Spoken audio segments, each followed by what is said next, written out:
Good morning, જય શ્રી કૃષ્ણ, જય માતાજી। કેમ છો? મજામાં ને બધા? મારા નવા વ્લોગમાં આજ તમારું સ્વાગત છે। હું રોજ મારા ઘરમાં દિનચર્યામાં શું કરું છું તે રોજ હું તમને ઉતારીને બતાવું છું। ચાલો આજ ઇસ્કોલે બેન નાસ્તો કરવા આવી ગયા છે। જો સુરત દાદાના પણ દર્શન કરી લ્યો। ઇસ્કોલે બેન થોડા થોડી કરે છે। આ મારી નદી છે, તે વરસાદ આવશે ને પછી આખી ભરાઈ જશે।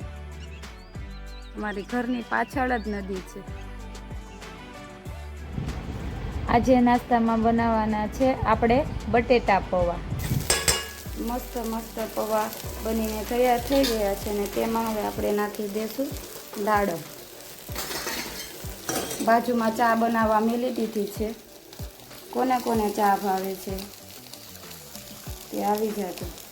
ચાલો હવે જીનલબેનને લંચ બોક્સમાં પૌવા કરી દઈએ। હાલો માં જીનુબેન સ્કૂલે જાય છે। જય શ્રી કૃષ્ણ, જય માતાજી, બાય બાય। જો અમારા વિડીયો ગમે તો લાઈક, શેર અને ફોલો કરી દેજો મારા વાલા મિત્રો। Bye bye.